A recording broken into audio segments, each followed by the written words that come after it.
রাহমাতাল লিল আলামিন সাহাবী আমির হিমস রাদিয়াল্লাহু তাআলা এই দৃশ্য দেখার পর রাষ্ট্রদূত দাঁড়িয়ে দাঁড়িয়ে কান্না করে করে করে করে আজীব হয়ে গেল। পয়গম্বরের সাহাবী হযরত ওমরের কাছে কান্না নিয়া রাষ্ট্রদূত গিয়ে দাঁড়ালো। আল্লাহর পয়গম্বরের সাহাবী ওমর বললেন, এরে রাষ্ট্রদূত বলো, তুমি হাদিয়া নিয়ে হিমসে গেলা কিনা বলো, হিমসের গভর্নর হাদিয়া গ্রহণ করলো কিনা বলো। রাষ্ট্রদূত কান্না করে করে বলেন, ওমর, হাদিয়া নিয়ে হিমসে আমি গেলাম, তবে হিমসের গভর্নর আজীব এক ঘটনা, সঙ্গীন ঘটনা তার সামনে আমার সামনে ঘটেছে। বলে কি ঘটনা বলে বলো। বলে হাদিয়া নিয়ে গিয়েছি, তিনি 100 গরিবের মধ্যে গরিব হতে পারে কিন্তু হাদিয়া করে নাই। আল্লাহর পয়গম্বরের সাহাবী সাঈদ বিন আমির আল জুমাহি হাদিয়া করে না দিয়া গরিবদের মধ্যে এই টাকাটা বিলীন করার কথা বললেন। এই কথা ওমর শোনার পর রাহমাতাল লিল আলামিনের সাহাবী ওমর আশ্চর্যান্বিত হয়ে গেল। এটা কেমন মানুষ, 100 গরিবের মধ্যে গরিব, তার মধ্যে টাকার লোভ নাই, ক্ষমতার লোভ নাই, অর্থের লোভ নাই। লোকটাকে সরাসরি দেখবো, তার রাষ্ট্রে আমি যাব, রাষ্ট্রের মানুষ তার উপরে সন্তুষ্ট কিনে এটাও দেখবো। রাহমাতাল লিল আলামিনের সাহাবী হযরত ওমর রাদিয়াল্লাহু তাআলা চিঠি লিখে দিয়া বলে, রাষ্ট্রদূত যাও, এই চিঠিটা আমির হিমসের কাছে পৌঁছায়া দাও। এর নবীর উম্মতের দল, যুবক মুরব্বী, পর্দার অন্তরাম্মা জানেরা, রাহমাতাল লিল আলামিনের সাহাবী ওমরের এই চিঠি নিয়ে আমির হিমসের বরাবর যখন গেলেন, আমির হিমসের কাছে চিঠি রাখলেন। চিঠি রাখার পর আমির হিম চিঠি খুলে দেখেন হযরত ওমরের চিঠি। চিঠির মধ্যে লেখা আছে, এর আমির হিম শোনো, আগামী মাসের রাষ্ট্রীয় সফরে তোমার এলাকায় আগমন করা হবে, দেশ কিভাবে চালাও খবর নেওয়া হবে, রাষ্ট্রের জনগণ তোমার উপরে সন্তুষ্ট কিনা এটার খবর নেওয়া হবে। হযরতে আমির হিম রাদিয়াল্লাহু তাআলা এই চিঠি পর সকল প্রশাসনকে ডাকালো। ডাকায় বললেন, শোনো, আমাদের এলাকায় হযরত ওমর রাদিয়াল্লাহু তাআলা আগমন হবে, রাষ্ট্রের যত রকম নিরাপত্তা আছে দাও, সিকিউরিটি লাগবে দাও, পাহারাদার লাগবে দাও, কোন রকম যেন ত্রুটি বিচ্যুতি না হয় এই দিক খেয়াল করো। মঞ্চ সাজাও। আদেশ হলো, মঞ্চের ভিতরে 2টা চেয়ার রাখবা। একটা চেয়ার হলো খলিফাতুল মুসলিমিন ওমরের জন্য চেয়ার, আরেকটা চেয়ার হলো আমির হিমসের জন্য চেয়ার। দুটো চেয়ার ব্যতীত কোনো চেয়ার মঞ্চের মধ্যে রাখা যাবে না।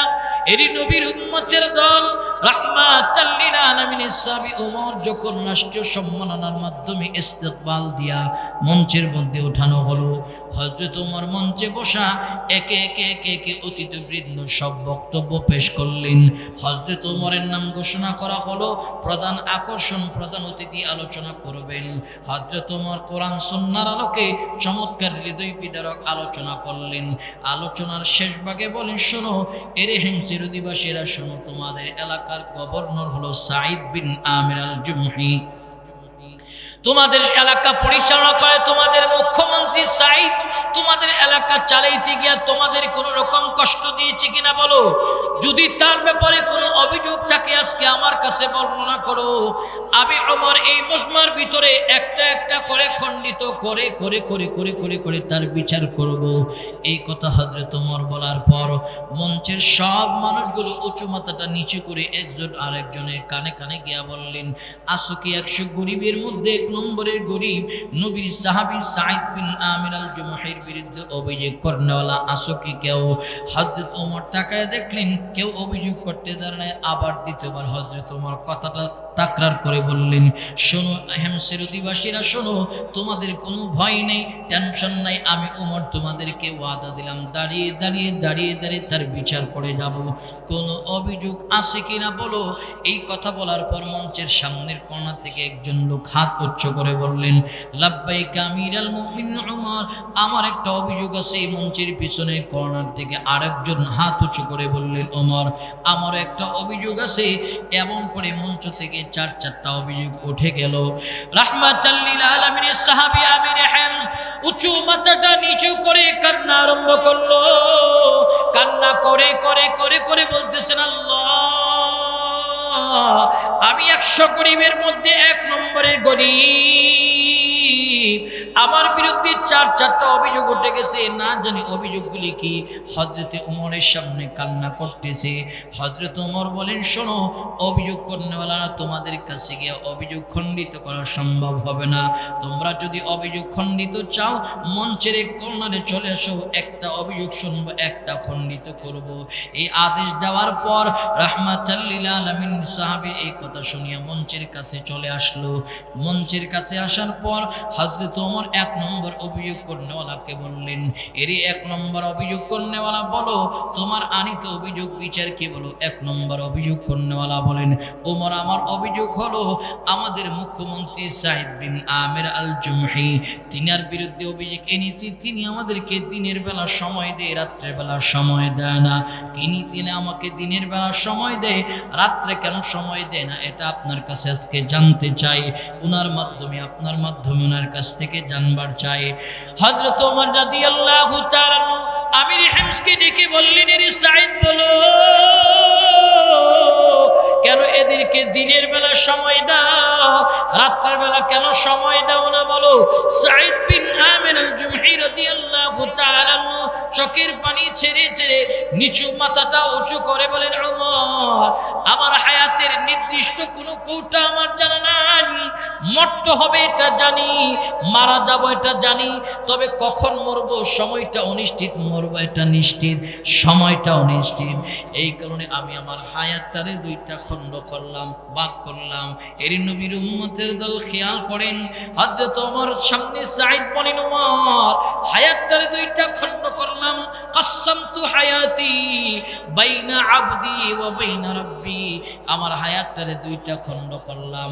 আমি দিনের বেলা আমার এলাকার মানুষের খেদমত করি, আর রাত্রের বেলা যে মালিক আমারে বানাইছে ওই মালিকের কদমে সিজদা দিয়ে দিয়ে দিয়ে দিয়ে আমি আমার রাত্রের অংশটারে কাটায়া দেই। জোরে বলুন সুবহানাল্লাহ। নবীর সাহাবীরা ছিলেন রুহবানুল লাইল ওয়া ফুরসানুন নাহার। দিনের বেলা সফরে কাটাইছে, দিনের বেলা তারা সফরে কাটাইছে, কালিমার দাওয়াতে কাটাইছে। রাতের বেলা নবীর সাহাবীরা নামাজের মুসল্লায় তার মালিককে তালাশ করছে। এই কারণে তো সাহাবীরা দুনিয়া থেকে দামি। কেমন দামি? আল্লাহ তাআলা রাসূল বলেন যে আবু বকর জান্নাতি, ওমর জান্নাতি, উসমান জান্নাতি, আবু উবাইদা ইবনুল জাররাহ জান্নাতি। কেন বললেন? বলে তারা তাদের মালিককে তালাশ করার জন্য রাতের বেলা নামাজের মুসল্লায় ছিল। কিন্তু আমাদের অবস্থা হলো দিনের বেলা আমার কাজ, রাতের বেলা আমার কাজ। মালিক যে বানাইছে এই খেয়াল আমাদের দিমাগের ভিতরে না থাকার কারণে আমরা আজকে ধ্বংসের দিকে নিমজ্জিত হচ্ছি। দূরে বলুন ঠিক কিনা? দিনের বেলাও আমার কাজ, রাত্রে বেলাও আমার কাজ। অথচ সাহাবীরা দিনের বেলা মানুষের খেদমত করছে, দাওয়াতে কাটাইছে, রাত্রের বেলায় নামাজের মুসল্লায় কাটাইছে। আজকে আমরা সাহাবী ওয়ালা জিন্দেগি তারা সফলতা পাইছে। দেখেন আজকে আমাদের এই জিন্দেগি নেই। তো আল্লাহ রাসূলের সাহাবী সাঈদ বিন আমির আল জুমহি রাদিয়াল্লাহু তাআলা এই কথা বললেন, কত তাৎপর্য সম্পূর্ণ কথা। রাত্রে বেলায় মালিকের সঙ্গে একদিকে ছিলেন তারিখে দুনিয়া, আরেকদিকে নবীর সাহাবীরা আল্লাহর সাথে তাদের গভীর সম্পর্কের জন্য তার রাতের অংশে ইবাদত করত। এই কারণে তো তারা দামি, আল্লাহ তাআলার কাছে সম্মানিত, আল্লাহর প্রতিও তারা রাজি এবং খুশি। আল্লাহ পাক রব্বুল আলামিন বলেন, রাদিয়াল্লাহু আনহুম ওয়া রাদু আন। আল্লাহ তাআলা যাদের প্রতি খুশি, এই জামাতটা আল্লাহ তাআলার প্রতি খুশি। খুশির বদলতে আল্লাহ তাআলা দিয়েছে কি? বলে আল্লাহ রাসূল বলে সাহাবাগণদের জামাত হলো জান্নাতি কাফেলা। জোরে বলুন সুবহানাল্লাহ।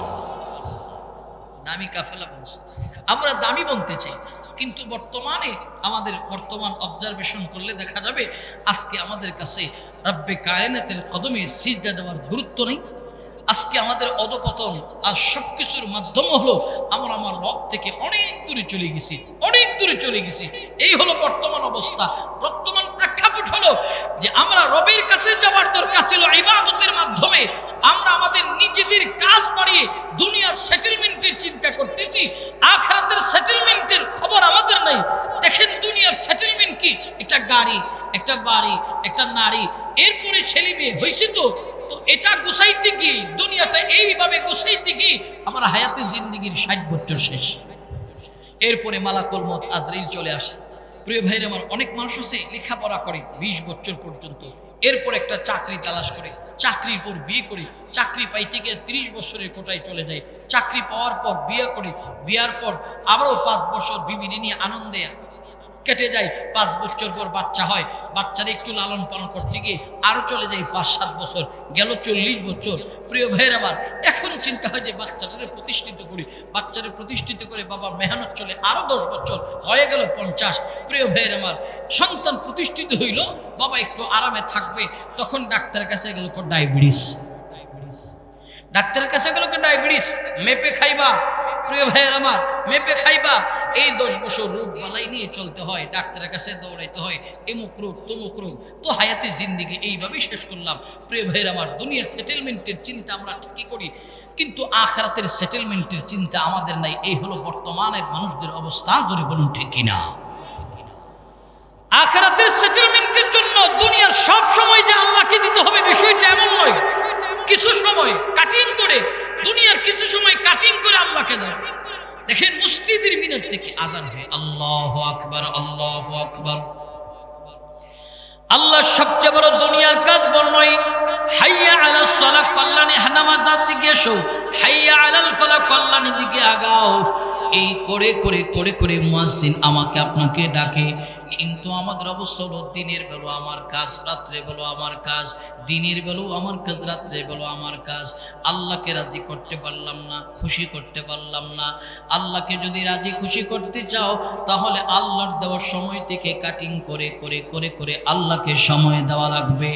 এই দুনিয়ায় আজ আছি কাল থাকবো না, হায়াতে জিন্দেগি বড় অল্প, এই কারণে আখিরাতের পুঁজি কামাই করো।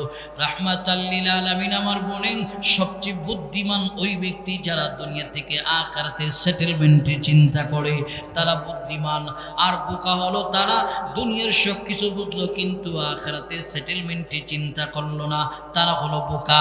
এই কারণে আমাদের আখিরাতের সেটেলমেন্টের প্রথম ধাপ হলো সালাত, কিন্তু আমাদের অবস্থা হলো আযান শোনার পর ব্যবসার কাজের গতি বেড়ে যায়, চাকরিজীবীর চাকরির কাজের গতি বেড়ে যায়, অটো চালানো বেড়ে যায়, ব্যবসায়ীর ব্যবসা বেড়ে যায়, কৃষি জমির কাজ করলার কৃষি কাজ বেড়ে যায়। অথচ আল্লাহু আকবার, আল্লাহু আকবার, আল্লাহ সবচেয়ে বড়, দুনিয়ার কাজ বড় নয়।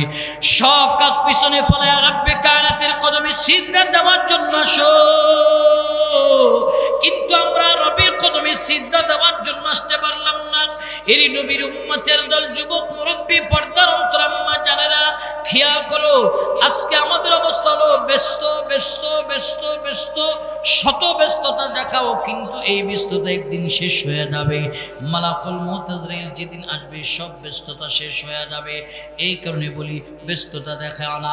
শত ব্যস্ততা, হাজার ব্যস্ততা থাকার পরও রাব্বে কায়নাতের কাছে দামি মানুষ বনেছিলেন এরই নবীর উম্মতের দল। খেয়াল করো, ওই যে ভারত, বাংলাদেশ, পাকিস্তান মিলে যখন ভারত উপমহাদেশ, তদানীন্তন সময় রাষ্ট্রপ্রধান হলো শামসুদ্দিন আলতামাশ রহমাতুল্লাহ আলাইহি, ওনার পীর হলো খাজা কুতুবউদ্দিন বখতিয়ার কাকি রহমাতুল্লাহ আলাইহি। বখতিয়ার কাকি রহমাতুল্লাহ আলাইহি মারা যাওয়ার কিছুদিন পূর্বে তিনার খাদেমের কাছে দামি একটা নসিহত করেছে, খাদেম শোনো, আমি যেদিন পৃথিবী থেকে বিদায় হয়ে যাব, আমার জানাজার নামাজটা যেই মানুষটা পড়াবে, 1 নম্বর গুণের অধিকারী লাগবে যার জিন্দেগিতে কোনোদিন তাকবীরুল্লাহ ছোটে নাই। 2 নম্বর গুণের অধিকারী লাগবে যার জিন্দেগিতে কোনোদিন তাহাজ্জুদের নামাজ কায়দা হয় নাই। 3 নম্বর গুণ লাগবে আসরের আগের 4 রাকাত সুন্নাত জিন্দেগিতে ছাড়ে নাই।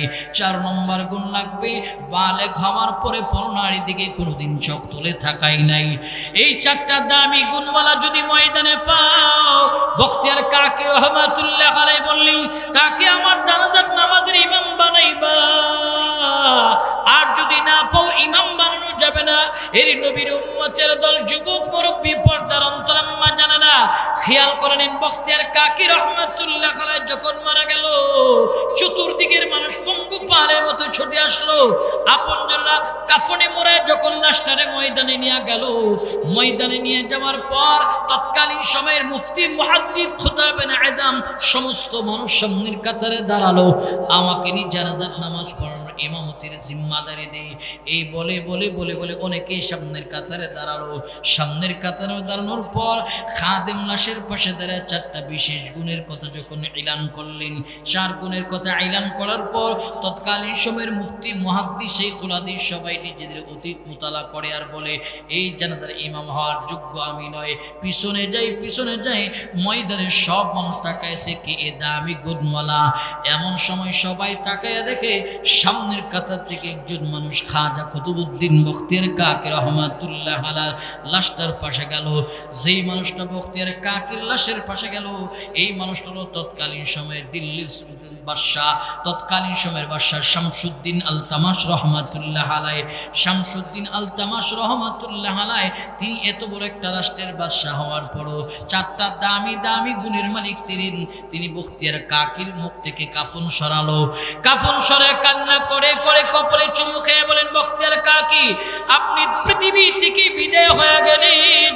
বিদায় হয়ে যাওয়ার পর আমার মধ্যে যে 4টা গোপনীয় আমল ছিল, এই আমলটাকে আপনি সবার সামনে প্রকাশ করে গেলেন। না জানি আমলের ফখর, আমলের রিয়া, অহমিকা, দাম্ভিকতা আমার মধ্যে চলে আসে। এই বলে বলে কান্না করে করে সামনে দাঁড়ায় বললেন, এই মানুষেরা শোনো, আমার সাহিত্যে গুণের কথা বর্ণনা করেছে। 4টা গুণ আমি বাদশা হতে বাদশা হওয়ার পর 4 গুণের আমার মধ্যে আছে। খেয়াল করুন, একটা বাদশার মধ্যে 4টা দামি গুণ, তারা শত ব্যস্ত থাকার পর দামি দামি গুণের মালিক। 1 নম্বর হলো তাকবীরুল্লাহ ছোটা নেই জিন্দিগিতে। কিন্তু আমাদের অবস্থা হলো আজান শুনলাম মসজিদের সামনে দিয়া গান বাজিয়ে বাজিয়ে বাজিয়ে বাজিয়ে গেলাম, নামাজের দরদ নেই। মসজিদের ইমাম যদি আমার হাতে ধরে তখন আমরা বাহানা দিই, বলে হুজুর আমার পেট না পাক, কাপড় না পাক। কয়দিন বাহানা দিবেন? একদিন কিন্তু সমস্ত বাহানা শেষ হয়ে যাবে, যেদিন মালাকুল মউত আজরাইল আমার রূহ কবজা করবে। খেয়াল করলেন আমাদের আকাবের আসলাফ বুজুর্গ উলামায়ে কেরামদের খবর নেন, তারা তাকবীরুল্লাহর কত পাগল ছিল, কত পাগল ছিল, কত পাগল ছিল। এরই নবীর উম্মতের দল আল্লামা ইয়াকুব নানুতুবি রাহমাতুল্লাহ আলাইহির খবর নাও। দারুল উলুম দেওবন্দ মাদ্রাসার মুহাদ্দিস ইয়াকুব নানুতুবি রাহমাতুল্লাহ আলাইহি আসরের সালাত আদায় করলেন। আসরের সালাত আদায় করার পর ইয়াকুব নানুতুবি রাহমাতুল্লাহ আলাইহি সফর করে করে করে করে সামনে বাড়লেন। এমন সময় মাগরিবের সালাতের আযান হলো। মাগরিবের সালাতের আযান হওয়ার পর ইয়াকুব নানুতুবি রাহমাতুল্লাহ আলাইহি মুআনাকা মুসাফাহা করে করে করে করে মাগরিবের তাকবীরুল্লাহ পাই নাই। নামাজ আদায় করার পর ইয়াকুব নানুতুবি রাহমাতুল্লাহ আলাইহি চিৎকার দিয়ে অজ্ঞান হয়ে গেল। মঞ্চ সব মানুষগুলি আজীব হয়ে গেল। কেবলমাত্র ইয়াকুব নানুতুবি আমাদের সঙ্গে নামাজ পড়লেন, অজ্ঞান হয়ে গেলেন। মাথার মধ্যে পানি ঢালতে আরম্ভ করলো। এই নবীর উম্মতের দল যুবক মুরব্বী পর্দার অন্তরাম্মা জানারা মাথার মধ্যে পানি ঢালার পর জ্ঞান ফিরে আসলেন। জ্ঞান ফিরে আসার পর সবাই মিলে প্রশ্ন করতেছে, সেই কেবল নামাজ আদায় করলেন, নামাজ পড়ার পর অজ্ঞান হয়ে গেলেন, কারণ জানবার চাই। শেখ ইয়াকুব নানুতুবি বলেন, শোনো আমি আমার জিন্দেগির সমস্ত নামাজ তাকবীরুল্লাহর সঙ্গে বা জামাত আদায় করলাম, কিন্তু আজকের মাগরিবের তাকবীরুল্লাহ পাই নাই। এই মুহূর্তে যদি আমার মরণ হয়, আল্লাহ যদি আমাকে জিজ্ঞেস করে, ইয়াকুব সারা জিন্দেগির তাকবীরুল্লাহর সঙ্গে নামাজ পড়েছো, জীবনের জিন্দেগির শেষ নামাজটা তাকবীরুল্লাহর সঙ্গে পড়তে পারো নাই, আমি আমার মালিকের কাছে কি জবাব দেব? এই কারণে টেনশন করে করে করে করে আমি চিৎকার দিয়ে অজ্ঞান হয়ে গেলাম। এরই নবীর উম্মতের দল খেয়াল করেন তাকবীরুল্লাহর কত গুরুত্ব আমাদের আকাবের আসলাফ বুজুর্গ উলামায়ে কেরামদের মধ্যে ছিলেন। এরা এমন মানুষ ছিলেন, তারা দুনিয়ার সময় কাটিং করে করে করে করে করে করে আল্লাহকে দিতেন। কিন্তু আমাদের অবস্থা হলো তামাম পৃথিবীর কাজ আমরা নিয়ে ব্যস্ত ব্যস্ত ব্যস্ত নিয়ে ঘুরি, আল্লাহকে সময় দেওয়ার টাইম নেই। আল্লাহকে যারা সময় দেবে তারা দামি মানুষ। কেমন দামি জানো? তারা দুনিয়া তো দামি, পরকাল আল্লাহ তাআলার কাছে দামি। আর উত্তম রূপে যারা আল্লাহ তাআলার কাছে যাবে, আল্লাহ বলেন উত্তম মানুষের এত মূল্য, এত মূল্য। উত্তম মানুষকে আমি উত্তম প্রতিদান দেই। আর রব্বে কায়েনাত বলে আমার উত্তম প্রতিদান হলো আমার তৈরি জান্নাত আমি আমার গোলামদেরকে দিয়ে দিই। জোরে বলুন সুবহানাল্লাহ। আমার তৈরি জান্নাত আমি আমার গোলামদেরকে দিয়ে দিই। এই কারণে আল্লাহ তাআলা রাব্বুল আলামিন বলেন, এইভাবে তোমার জিন্দেগি তুমি সফলতা অর্জন করতে পারবা যদি তোমার জিন্দেগি এইভাবে চালাও। তো সাহাবায়ে কিরামের জিন্দেগি বলতে আমি বলেছে, আরে আল্লাহকে সময় দিয়েছে। কিন্তু আমাদের অবস্থা হলো আল্লাহকে সময় দেওয়ার টাইম নাই, আমি আমার নিজের সময় নিয়ে ব্যস্ত থাকি। দেখেন আল্লাহ পাক 24টা ঘন্টার সময় আমাকে আপনাকে নির্ধারিত করে দিয়েছে, 24টা ঘন্টা নির্ধারিত করে দিয়েছে।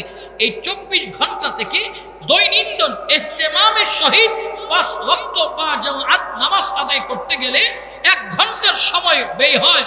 ইহতিমামের সহিত যদি নামাজ পড়ি, 24 ঘন্টার সময় আল্লাহ আমাকে দিয়েছে, 1 ঘন্টার সময় আমি আমার রবকে দিতে পারি না, তাহলে আমরা কিভাবে সফলতা পাবো? আমরা কিভাবে সফলতা আশা করতে পারি? কিভাবে রব্বে কায়নাতের জান্নাত আশা করতে পারি?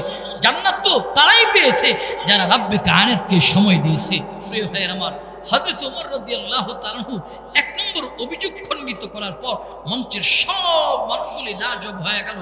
যিনি অভিযোগ করেছে তিনি অভিযোগ এই কারণে করেছে যে নবীর সাহাবী তিনি দুনিয়া কামাই করে কিনা রাত্রের অংশ এটা দেখার জন্য, জানার জন্য তিনি প্রশ্ন করেছেন। কিন্তু প্রশ্নের জবাব পাওয়ার পর তিনি আজীব হয়ে গেলেন যে সামান্য রাত্রের অংশটাও তিনি তার মালিকের কাজে ব্যয় করে, আমি তো তার চেয়ে নিকৃষ্ট, সে আমার চেয়ে উৎকৃষ্ট, অতএব সাঈদ বিন আমির আল জুমাহি আমার চেয়ে দামি মানুষ। 2 নম্বর অভিযোগ করনেওয়ালাকে বললেন, এই 2 নম্বর অভিযোগ করনেওয়ালা, তোমার আনিত অভিযোগ কি বলো? 2 নম্বর অভিযোগ করনেওয়ালা বলেন, ওমর আমার আনিত অভিযোগ বিচার হলো সাঈদ বিন আমির আল জুমাহির বিরুদ্ধে। তিনি আমাদের অফিসে তিনি মাসে একবার অফিস বন্ধ করে, কেন তিনি মাসে একদিন অফিস বন্ধ করে আমার জানার বিষয়। হযরতে ওমর রাদিয়াল্লাহু তাআলা আমির হেমসকে বললেন, এই আমির হেমস, বলো কেন মাসে একদিন তোমার অফিস নাগা হয়, বন্ধ হয়? তখন আমির হেমস বললেন, ওমর এই যে আমার গায়ে তুমি মোটা পোশাক দেখতেছো, বলে হ্যাঁ দেখলাম। মাথার মধ্যে পাগড়ি দেখো, বলে হ্যাঁ দেখলাম। এই পোশাকটাই আমার সবচেয়ে পছন্দের পোশাক। ওই পোশাক ব্যতীত আমার ভালো কোনো ভিআইপি পোশাক নাই। রাষ্ট্রের অনেক সেমিনারে আমাকে যেতে হয়, এই কাপড়টা মাসে একদিন ধৌত করি। মোটা হওয়ার দরুন কমপ্লিট সারাদিন শুকাই না, এই কারণে আমার প্রতি মাসে একদিন অফিস নাগা হয়, বন্ধ হয়। হযরত ওমর রাদিয়াল্লাহু তাআলার সামনে এই জবাব দিছে। খেয়াল করেন, একটা রাষ্ট্রের মুখ্যমন্ত্রী, গভর্নর, তার মাত্র একটা মাত্র কাপড়, আর আমার আপনার অবস্থা কি হলো? 2টা কাপড় হলে চলতে পারি। এক একটা ঘরে যেন আমার মিনি সুপার মার্কেট হয়ে আছে। 2 জোড় জুতা হলে চলতে পারি, আমার ঘরে 5-7 জোড় জুতা আছে। প্রিয় ভাইয়ের আমার, বিলাসিতা আজকে আমাকে ধরে ফেলেছে, বিলাসিতা আমাকে দুনিয়ার দিকে ঘুরাইতেছে। এই যে দুনিয়া, এই দুনিয়া হলো মরিচিকা, এই বিলাসিতা হলো দুনিয়া। দুনিয়ার পিছনে আজকে আমরা ঘুরতে ঘুরতে আমরা আখিরাতের কথা বলে গেলাম। অথচ নবীর সাহাবীদের সামনে দুনিয়া কামাই করার ব্যবস্থা ছিল, তারা করে নাই। তাদের সামনে ছিল রব্বে কায়নাতের আখিরাত। তারা চিন্তা চেতনা ছিল দুনিয়া থেকে পণ্য কামাই করে নিয়ে আল্লাহর জান্নাত পর্যন্ত যেতে হবে। কারণ আল্লাহ রাসূল বলেন, আদ-দুনিয়া ও মাজরাতুল আখিরা, দুনিয়া হলো আখিরাতের পণ্য কামাই করার জায়গা। কিন্তু আমরা এই দুনিয়াতে এসে আখিরাতের পণ্য কামাই না করে দুনিয়ার পণ্য কামাই করতেছি, দুনিয়ার বাজারে টাকা ডানে বামে ইনকাম করতেছি, ডানে বামে ছড়তেছে, তো দুনিয়াতে সেটেলমেন্টের চিন্তা করতেছি, আখিরাত ভুলে গেলাম। এই হলো আমাদের অবস্থা। জোরে বলুন ঠিক কিনা? পাকিস্তানের জাস্টিস আল্লামা তকি উসমানী হাফিজাহুল্লাহ, ওনার আব্বাজি মুফতি শফি রহমাতুল্লাহ আলাইহি বলেন, এই দুনিয়াটা ছায়ার মতো। দুনিয়াটা ছায়ার মতন। কেমন? যেমন করে চন্দ্রিমা রজনীতে আমি আপনি ঘর থেকে বের হইলে আমার ছায়াটা সামনে হাঁটে, যখন সামনে হাঁটা বাদ দিয়ে পিছনে চলে আসি, আমার আপনার দেহের ছায়াটা পিছনে চলে যায়। তিনি বলেন, দুনিয়া ঠিক এই রকম। যখন কোনো মানুষ আল্লাহর দিকে দৌড়ে আসবে, সফলতার চাবে আল্লাহর দিকে দৌড়ে আসবে, পুরা দুনিয়াকে আল্লাহ পাক তার পিছনে দৌড়াবে। কিন্তু আমাদের অবস্থা হলো দুনিয়া নিয়ে ব্যস্ত হয়ে গেলাম। প্রিয় ভাইয়ের আমার, জালালউদ্দিন রুমি রহমাতুল্লাহ আলাইহি বলে, দুনিয়াটা হলো একটা কিস্তির মতো। যেমন করে একটা কিস্তিকে কমপ্লিট মিস্ত্রিরা বানায়া নদীর উপরে বাসায় দেয়, যতক্ষণ পর্যন্ত কিস্তির ডানে বামে সামনে পিছনে নিচে পানি থাকে ততক্ষণ পর্যন্ত পানির উপরে কিস্তিটা নিরাপদ। যখন তখ্ত ফেটে যায়, যেই পানিটা কিস্তির জন্য, নৌকার জন্য জীবন ছিল, এই পানিটা নৌকার জন্য হয় মরণ। ঠিক জালালউদ্দিন রুমি বলে, দুনিয়া প্রত্যেকটা মানুষের জরুরত আছে, প্রত্যেকটা মানুষের দরকার আছে। কতটুকুন? যতটুকুন হলে আমি আপনি চলতে পারবো ততটুকুন। এর চেয়ে বেশি কামাই করতে গেলে 9 রে 6 বানাতে হবে, 6 রে 9 বানাতে হবে। 2 নম্বরকে 1 নম্বর বলতে হবে, 3 নম্বরে 2 নম্বর বলে বিক্রি করতে হবে। বর্তমানের মানুষ যেন এই কাজটাই সবচেয়ে বেশি করতেছে, এর দ্বারা নিজেদের আখিরাত বরবাদ করতেছে। এই ফিকির প্রত্যেকটা মানুষের দিল থেকে চলে গেল। এই হলো বর্তমানের অবস্থা। জোরে বলুন ঠিক কিনা? ফল খরিদ করতে যান, ফলওয়ালা খুব সুন্দর করে ফল সাজায় রাখছে। হেরে যদি বলে যে সামনের কাতার থেকে ফল দিবি, হে সামনের কাতারতে দেয় না, পিছনের দিক থেকে আপনার ফল নেই কেন? এই যে সেও আপনার ধোঁকা দিতেছে, সুন্দরটা দেখায়, পিছন থেকে খারাপটা দিয়া দেয়। দুধ বিক্রেতা জানেন সে ভালো মানুষ, কিন্তু দুধের সাথে পানি মিশ্রিত করতেছে, এই যে ধোঁকা দিতেছে। একজন ক্ষুদ্র ব্যবসায়ী গিয়ে দেখেন 2 নম্বর জিনিসকে 1 নম্বর বলে সাপ্লাই দিতেছে, ধোঁকা। এর মাধ্যমে যে আপনি দুনিয়া কামাই করতেছেন, বাচ্চা কাচ্চা নিয়ে চলবেন, এটা কতটুকুন জায়েজ, কতটুকুন হালাল হলো, নিজের তাকওয়ার বিষয়, বুঝানোর বিষয় যে কতটুকুন জায়েজ হলো। আমি যে একজনের ধোঁকা দিলাম, বর্তমান জমানা ধোঁকার জমানা চলতেছে। আর আল্লাহ রাসূল বলেন, মান ওয়াশা ফালাইসা মিন্না, যে আমার উম্মতদেরকে ধোঁকা দেয় সে আমার উম্মতের অন্তর্ভুক্ত নয়। আজকে ধোঁকা ধোঁকা, সব জায়গায় ধোঁকা। দুনিয়ার জন্য মানুষ মানুষকে ধোঁকা দিতেছে, মুসলিম মুসলমানকে ধোঁকা দিতেছে না। কোনো মুসলমান মুসলমানকে দুনিয়ার জন্য ধোঁকা দিতে পারে না। মুসলমান মুসলমানের আপন হবে, মুসলমান সব জায়গায় বিজয় হোক, প্রত্যেকটা মুসলমানের কামনা থাকা চাই। যদি এই চিন্তা চেতনা দিমাগের ভিতরে ঢোকাতে পারি, আল্লাহ তাআলা মুসলমানদেরকে প্রতিটা জায়গায় বিজয় দিবে। ধরে বলুন আল্লাহু আকবার। প্রতিটা জায়গায় বিজয় দিবে। খেয়াল করেন, হযরত নবী আলাইহিস সালাতু ওয়াস সালামের সাহাবী বলেন, ওমর আমার একটা কাপড়। রাহমাতাল লিল আলামিনের সাহাবী সামির হিমস সাঈদ বিন আমির আল জুমাহি বলেন, ওমর কেন মাসে একদিন অফিস নাকা হয়, বন্ধ হয়, একটা মাত্র কাপড়, এটা দৌত করে এই কারণে আসতে পারি না। এর নবীর উম্মতের দল রাহমাতাল লিল আলামিনের সাহাবীরা এইভাবে দুনিয়াকে ত্যাগ করেছে, বিলাসিতা ত্যাগ করেছে। কেন করলেন জানো? একমাত্র আল্লাহর জান্নাতের আশায়। এই কারণে পায়ে ধরে বলি, পায়ে ধরে বলি, কোন মুসলমান বিলাসিতা করবেন তো যতটুকু দরকার ততটুকুন করেন, এর চেয়ে বেশি নয়। আমার মালিককে ভুলে ভুলে ভুলে ভুলে বিলাসিতা নয়, মালিকের কদমে সিজদা দাও। এই কারণে আল্লাহর দেওয়ার সময় আল্লাহকে দেওয়া লাগবে। সাহাবাত মিন্দা এই সময় আল্লাহকে দিয়া তারা দামি বনেছে। কেমন দামি জানো? আল্লাহ পাক বলেন, তারা হলো আমার জান্নাতি কাফেলা, জান্নাতি কাফেলা। সাহাবাত মিনদের জামাত হলো জান্নাতি কাফেলা। সাহাবাত মিনদেরকে অনুসরণ করো। সাহাবীরা কোরআন এবং সুন্নাহ সমন্বয়ে এদের জীবন পরিচালনা করলেন। কোরআন এবং সুন্নাহ প্রতিটি মানুষ যদি সামনে রাখে, তার জীবন চালানো সহজ, সিরাতে মুস্তাকিমের রাস্তায় চলা সহজ। এই কারণে পায়ে ধরে ধরে বলে, যুবক ভাই, ব্যবসা করেন যদি আপনি আল্লাহর কাছে সত্য ব্যবসায়ী, সফল ব্যবসায়ী হতে চান, ব্যবসার সময় কাটিং করে করে আমার আল্লাহকে দেওয়া লাগবে। সিনজি চালক ভাই সিনজি চালাইতেছেন, ওই জায়গা থেকে আজান শোনার পর সিনজিতে কাস্টমার আছে, এটারে নামায় দেওয়া হলো আল্লাহর কদমে সিজদা দেওয়া বড়, আল্লাহর কদমে সিজদা দেওয়া বড়।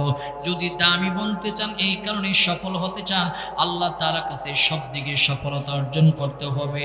খবর নিয়ে দেখো, হাসান বসরি রহমাতুল্লাহ আলাইহির জামানায় একজন ব্যবসায়ী ব্যবসা বাণিজ্য করে করে কিন্তু তার সফলতা নাই, উন্নতি নাই। খেয়াল করলেন, চিন্তা ভাবনা করে করে চিন্তা করলো, এই ব্যবসায়ী যে সফলতা নাই, সফলতা আসবে কি করে, সফলতা আসবে কি করে চিন্তা করে তিনি হাসান বসরি রহমাতুল্লাহ আলাইহির দরবারে একদিন গিয়ে হাজির হলো। হাসান বসরি দরবারে যাওয়ার পর আল্লাহর ওলি হাসানের দরবারে যারাই গেছে, এদের দিলের অবস্থা জেনে জেনে তিনি জিজ্ঞাসা করতেছেন। যুবক সামনে দাঁড়াইছে, দাঁড়ানোর পর আল্লাহর ওলি হাসান বসরি রহমাতুল্লাহ আলাইহি বললেন, এরে যুবক, বলো কি তোমার তামান্না, কি আকাঙ্ক্ষা নিয়ে আমার দরবারে তুমি আগমন করলা? যুবক বলেন, হুজুর আমি বাজারে ব্যবসা করি, আমার বাজারে দোকান, কিন্তু ব্যবসার মধ্যে সফলতা পাই না, উন্নতিও হয় না, বারাকাও হয় না। হাসান বসরি বলেন, শোনো, তুমি কি সালাত আদায় করো, নামাজ পড়ো? বলে না, নামাজ পড়ি না। বলে তুমি যদি সফলতা চাও, ব্যবসার মধ্যে সফলতা চাও, আয় উন্নতি বারাকা চাও, তাহলে আজান হলে নামাজে যেতে হবে। যদি তুমি রবের কদমে সিজদা দাও, তাহলে আল্লাহ পাক রব্বুল আলামিন তোমার এই জায়গায় সফলতা দেবে, বারাকা বাড়ায়া দেবে। কারণ সব কিছুর ভিতরে আল্লাহ পাক রব্বুল আলামিন সফলতা দেয়। কোনো মানুষ যদি সফলতা চায়, কল্যাণ চাইতো, নামাজের মধ্যে সফলতা পাবে, কল্যাণ চাইতো, নামাজের মধ্যে আল্লাহ তাআলার কাছে কল্যাণ চাবে। কারণ আল্লাহ পাক রব্বুল আলামিন নামাজের মাধ্যমে মানুষের রিজিকের ফয়সালা করে, নামাজের মাধ্যমে মানুষের সবকিছুর ভিতরে বারাকা দেয়। হাসান বসরি রহমাতুল্লাহ আলাইহি এই কথা বলার পর যুবক বললেন, হাসান ঠিক আছে, আপনার কাছে আমি ওয়াদা করলাম, এতদিন নামাজ পড়ি নাই, আজকে থেকে নামাজ পড়বো। এর নবীর উম্মতের দল, যুবক মুরব্বী পর্দার অন্তর আম্মা জানারা বায়াত গ্রহণ করলেন। শর্ত মোতাবেক পরের দিন দোকান খুলতে গেল। খেয়াল করেন ব্যবসায়ী ভাই, কেমন করে আল্লাহ তাআলার সফলতা অর্জন করলো। জোহর পর্যন্ত দোকানে বসা, কোনো কাস্টমার নাই। যেই মাত্র জোহরের আজান হয়ে গেল, এমন সময় 4 জন ক্রেতা তার দোকানের সামনে হাজির হয়ে গেল। 4 জন ক্রেতা হাজির হওয়ার পর মাল সামানা ক্রয় করতে চাইছে, কিন্তু যুবক বললেন, আপনারা কি শোনেন নাই? মসজিদ থেকে আজান হয়ে গেছে, আমার মালিকের কদমে সিজদা দেওয়া লাগবে, ব্যবসা বড় নয়। বারংবার তারা বলতেছে, তোমার দোকান থেকে মাল খরিদ করবো বলে না, আগে আমার নামাজ, এরপরে আমার ব্যবসা, আগে আমার রবের কদমে সিজদা, এরপরে ব্যবসা। এই কথা বলে বলে বলে বলে শাটার বন্ধ করে নামাজের দিকে রওনা হয়ে গেল। মুসলমান দোকানের পাশে একজন ইহুদির দোকান, সে মনে মনে চিন্তা ভাবনা করে মুস্কি হেসে দিয়া বলতেছে, মুসলমান কত নির্বুদ্ধার বোকা, সে সারা মাস সারা সপ্তাহ তার দোকানে কোনো কাস্টমার আসে না, ক্রেতা আসে না। যেই মাত্র আজকে আজানের সময় 4 জন ক্রেতা আসতেছে, মাল সামানা বিক্রি না করে রবের কদমে সিজদা দিতে যায়, সে হলো নির্বোধ বোকা মানুষ। আসলে সে বোকা নয়, সে আসল চালাক, কারণ সে তার মালিকের কদমে সিজদা দিয়ে রিজিক তালাশ করতে যায়। যুবক এবার নামাজ আদায় করি আল্লাহর কাছে দোয়া করতেছে, আল্লাহ ব্যবসা করবে, ব্যবসার ভিতরে বারাকা দাও। এই দোয়া করে করে করে করে যখন নামাজ পড়ে ঈশা দোকান খুললো, এরই নবীর উম্মতের দল, যুবক মুরব্বী পর্দার অন্তর আম্মা জানেরা, যুবক দোকান খোলার পর ওই ইহুদি বেচারা সারা মাস যা বিক্রি করতে পারে নাই, সারা সপ্তাহ যা বিক্রি করতে পারে নাই, আল্লাহর বান্দা আল্লাহর কদমে সিজদা দিয়া এর চেয়ে এই সবচেয়ে বেশি মাল সামানা তার দোকান থেকে বিক্রি করলেন।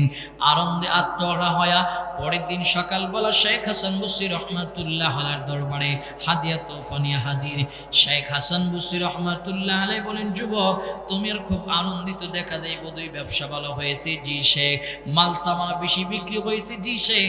হাসান বসরি রহমাতুল্লাহ আলাইহির কাছে এর আগে আল্লাহ ইলহাম করে দিল, হাসান যে যুবক তোমার কাছে শর্ত মোতাবেক বায়াত গ্রহণ করে নামাজ পড়ে ওয়াদা করে চেয়ে গিয়েছিল, যখন দোকান সারাদিন করলো, জোহর পর্যন্ত তার দোকানে কোনো কাস্টমার নাই, আমি আল্লাহ তারে পরীক্ষা করার জন্য আসমানের 4 জন কুদরতি ফেরেশতা মানুষের আকৃতিতে তার দোকানে ক্রেতা হিসাবে হাজির করলাম। দেখতে চাইলাম তার কলবে ইতমিনানে কলব আমি রবের প্রতি হইল কিনা যাচাই বাছাই করার জন্য ক্রেতা হিসেবে ফেরেশতা হাজির করলাম। তার দরজা থেকে বিদায় করে দিয়ে আমার কদমে সিজদা দিতে আসতে, এরপরে তার দোকান থেকে আমি আল্লাহ কুদরতি ফেরেশতাদেরকে দিয়ে আমি আল্লাহ তার সঙ্গে ব্যবসা করেছি। অতএব সে আজ থেকে সফল ব্যবসায়ী। জোরে বলুন সুবহানাল্লাহ। সফল ব্যবসায়ী আজ থেকে। প্রিয় ভাইয়ের আমার, এই যে সফলতা পাইছে তো আল্লাহর কদমে সিজদা দিয়ে। এই কারণে আল্লাহ রাসূলের সাহাবারা সফলতা পাইছে তারা রবের কদমে সিজদা দিয়ে। এই কারণে তারা দুনিয়ারে ত্যাগ করছে তো সফলতা পাইছে। কিন্তু আমাদের অবস্থা হলো সংস্কৃতিকে আমরা দুনিয়া দুনিয়া দুনিয়া, এই দুনিয়া আমাদের আখিরাত ভুলিয়ে দিল, আখিরাত থেকে আমাদেরকে দূরে সরাইল। কার জন্য দুনিয়া কামাই করবেন? বিবি, ছেলে, মেয়ে, কেউ আপন নয়, কেউ আপন নয়। আজকে যেই বিবির সঙ্গে 50 বছর একটা খাটে শুয়ে আপনি কাটাইতেছেন, মরে গেলে বিবি বললেন আর 1 ঘন্টা ওই খাটে রাখো, বললে বিদায় করো। যে ঘরে একসঙ্গে থেকেছেন ওই রুমের ভিতরে বিবিও যাইতে ভয় করে, রাত্রেবেলা যায় না, বলে এই ঘরে লাশ ছিল, লাশ 1 মাস পর্যন্ত তালাবদ্ধ থাকে। খেয়াল করেন, আমাকে আপনাকে সবাই ভালোবাসে, কেবলমাত্র শুধুমাত্র একটা জিনিসের কারণে, আমার আপনার দেহ পিঞ্জিরার ভিতরে যতদিন পর্যন্ত প্রাণবায়ু বেঁচে থাকবে ততদিন পর্যন্ত বিবির কাছে দামি স্বামী, ছেলে মেয়ের কাছে দামি বাবা, সবাই আমাকে মহব্বত করে প্রাণবায়ুর কারণে। প্রাণবায়ুটা যখন বের হয়ে যাবে, কেউ আপন নয়, আপনার আপনজনরা আসবে, আসার পর সবাই মিলে জানাজার একটা নির্দিষ্ট টাইম সিলেক্ট করবে, মসজিদের প্রত্যেকটা মাইক দিয়া ঘোষণা হবে, আপনার আপনজনরা এসে যার যার দায়িত্ব বন্টন করবে। কেউ যাবে বাঁশবাগানে, কেউ যাবে কাপড় খরিদ করার জন্য, কেউ যাবে কবর খনন করার জন্য, কেউ যাবে আপনার বড়ই পাতা আনার জন্য, কেউ যাবে গরম পানি করার জন্য, কেউ যাবে চুলায় আগুন ধরিয়ে দেওয়ার জন্য। কয়েক ঘন্টার ভিতরে দেখবেন আমাকে আপনাকে দুনিয়ার বাড়ি থেকে কমপ্লিট প্যাকেজিং করে মাটির ঘরে শোয়া দিবে। আমার কবরে আমিই যাব, আমার কবরে আমার হিসাব আমাকেই দিতে হবে। আমার ছেলে যাবে না, বিবি যাবে না, মেয়ে যাবে না, কেউ যাবে না। তাহলে আখিরাতের সেটেলমেন্টের চিন্তা তো আমাকেই করতে হবে। দুনিয়ার সেটেলমেন্টের চিন্তা সম্মিলিতভাবে করা হয়। আমি যেরকম করে, আমার ছেলে করে, মেয়ে করে, বিবি করে, কিভাবে আমরা সফলতা পাবো। কিন্তু আখিরাতের সেটেলমেন্টের চিন্তা বিবি, বাচ্চা, আপনজন কেউ করবে না। যার যার চিন্তা তারই করতে হবে। তো বুদ্ধিমান তারা, যারা দুনিয়া থেকে আল্লাহ দেওয়া সময় কাটিং করে করে আল্লাহকে দিয়ে সফলতা অর্জন করে, তারাই হলো বুদ্ধিমান। প্রিয় ভাইয়ের আমার, এই কারণে সফলতার সর্বোচ্চ শিখরে পৌঁছাতে দাও, তাহলে রব্বে কায়নাতের কদমে সিজদা দিয়ে আমাদের সফলতা আনতে হবে। তো আল্লাহ রাসূলের সাহাবীদের মধ্যে এমন গুণ ছিলেন, আল্লাহ রাসূলের সাহাবীদের মধ্যে এমন গুণ ছিলেন, এই কারণে তারা সফল। প্রিয় ভাইয়ের আমার, সফলতার সর্বোচ্চ শিখরে আমাদেরকে পৌঁছাতে হবে। যদি আমার সফলতার সর্বোচ্চ শিখরে পৌঁছাতে চাই, তো রব্বে কায়নাতের কদমে সিজদা দেওয়া লাগবে কি লাগবে না? লাগবে কি? কিন্তু আমরা রবের কদমে সিজদা দিয়ে সফলতা চাই না। প্রিয় ভাইরা আমার, দুনিয়া ত্যাগ করে সফলতা চাই না। দুনিয়ার দিকে আমরা ঝুঁকতেছি না, দুনিয়ার দিকে নয়, আল্লাহর দিকে ঝুঁকতে হবে। আল্লাহ রাসূলের সাহাবীরা কেমন ছিলেন? আমির হেমস রাদিয়াল্লাহু তাআলা কে হযরত ওমর রাদিয়াল্লাহু তাআলা বললেন, 3 নম্বর অভিযোগ করতে বলা, তোমার কি 3 নম্বর অভিযোগ বলো? বলে, আমার 3 নম্বর অভিযোগ হলো আল্লাহ রাসূলের সাহাবী সাঈদ বিন আমির আল জুমহি, তিনার অফিস টাইম হলো 10টায়, তিনি 10টায় অফিসে আসে না কেন? তিনি মাঝে মধ্যে 10 মিনিট, আধা ঘন্টা, 20 মিনিট ওভার করে আসে। এটার বিরুদ্ধে হলো আনিত অভিযোগ। হযরত ওমর রাদিয়াল্লাহু তাআলা জিজ্ঞেস করলেন, এই আমির হেমস, বলো তো কেন তুমি মাঝে মধ্যে অফিসে দেরি করে আসো, কি কারণ? আমির হেমস চোখের পানি ছেড়ে বলে, ওমর, আমি কেন দেরি করে আসি জানো? আমার বিবি খুব অসুস্থ। খেয়াল করে, এখানে আমাদের জন্য সবক। বলে, আমার বিবি খুব অসুস্থ, আমার অসুস্থ বিবির খেদমত করতে হয়। আমি বিবিরে আটা দিয়ে রুটি বানাই, রুটি দিয়ে তার সামনে খাবার দিই, সে খায়, এরপরে আমি আসি। এই জায়গায় একটা জিনিস আমাদের পালনের বিষয়। আল্লাহ রাসূলের সাহাবী বিবির খেদমতের কথা বললেন। তো বিবির খেদমতের গুরুত্ব প্রত্যেকটা মানুষের কাছে থাকা চাই। আজকে তো আমার কাছে বিবির খেদমতের গুরুত্ব নেই। আল্লাহ রাসূল বিবির খেদমত করেছে, বিবির কাজে সহযোগিতা করেছে। আম্মা জানা আয়েশা সিদ্দিকা রাদিয়াল্লাহু তাআলা আনহা বলেন, এই জগতের উম্মতেরা শোনো, আল্লাহ রাসূল আমার কাজে কতটুকু সহযোগিতা করেছে। আল্লাহ রাসূল যখন দাওয়াতি কাজ থেকে এসে দেখতেন আমি আয়েশার পানি আনা হয়নি, আল্লাহ রাসূল আমার মশকটা পানি ভরপুর করে দিতেন। যখন আমার চুলায় আগুন ধরানো হয়নি, আল্লাহ রাসূল চুলায় আগুন ধরিয়ে দিতেন। তরকারি কাটা হয়নি, আল্লাহ রাসূল আমার তরকারি কাইটা দিতেন। আমাকে রাসূল কতটুকু ভালোবাসতেন, আমি যে পানির গ্লাস দিয়ে পানি পান করতাম, আল্লাহ রাসূল এই গ্লাস দিয়ে পানি পান করতেন। শুধু তাই নয়, আমি যে সাইড দিয়া মুখ লাগায় পানি পান করতাম, আল্লাহ রাসূল হুবহু একই সাইড দিয়া মুখ লাগায় পানি পান করতেন। ধরে বলুন সুবহানাল্লাহ। বিবির সাথে মহব্বত আর ভালোবাসা থাকা চাই, কিন্তু আজকে আমাদের মহব্বত নেই। ঘরের ভিতরে ঢুকি গালি দিয়া কিছু মানুষ বের হয়ে বিবির চুলে টানাটানি করে, এমন মানুষ সমাজে আছে না নাই? আজকে বিবির সাথে ঝগড়া করি।